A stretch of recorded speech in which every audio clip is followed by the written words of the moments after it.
बेफोरो जेबो मिनिं गैया बेफोरबायदि जेबो बे खोथाफ्रा जेबो ओंथि गैया मानोना आग्रासुनि लिडारफ्राबो मोजाङै मिथिगौ दा बिथांमोना जेफोर खोथाफोरखौ बुंदों बेफोरो जास्ट मोनसे गावसोरनि गोजोननाय लानो थाखाय आरो गावसोरखौनो मिसलिड खालामनो बुंनाय खोथा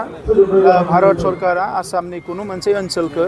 लानानै कमतापुर रायजो दानाय नङा आरो आसाम सरकाराबो बेखौ हगारनाय नङा ना बड'लेण्ड सरकारा हगारगोन ओंखायनो बिथांमोननि मायबा जायोबा बे वेस्ट बेंगलाव जानो हायो आरो वेस्ट बेंगलाव माबा मोनसे जाथों जोंहा बेखौ बुंनांगौ गैया खिन्थु जोंनि ओनसोलखौ लानानै कुनु कारनाव बेबायदि मायबा मोनसे कमतापुर माबा दानायनि कुनु चान्स गैया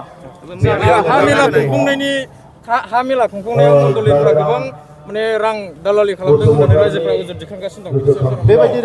जेबो दालालि खालामाखै सोरबा जुदि होनो हायोब्ला प्रुफ लोगो लोगो सासपेन्ड खालामनाय जागोन आरो नोंथांमोनाबो माबा मोनदोंबा जोंनो हर सोरबा मण्डला जुदि हा मेलायाव फैसा खांदोंब्ला बेखौ लोगो लोगो सासपेन्ड खालामनाय जागोन आरो सोरबाया जुदि खाङाखैलासिनो ओरैनो आननेसेसारि अजद खालामदोंबा बेखौबो जोङो आयेनगत भाबै बेखौ पानिशमेन्ट होनाय जागोन बियो ल' एन्ड अर्डारनि मोनसे बाथ्रा दिनै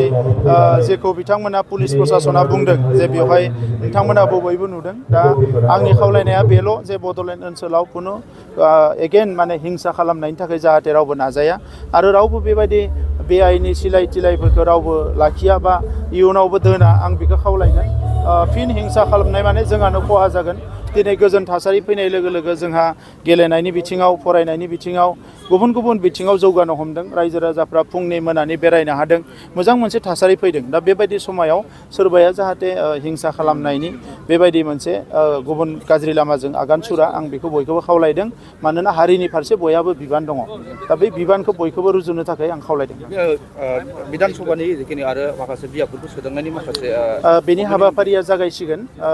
भारत सरकारा डेलिमिटेसन खालामनो जेला थिनबाय इलेक्सन कमिसना बिनि हाबाफारिफोरा जागोन आरो आं मिजिं थिदों जे बेवहाय बड'लेण्डआ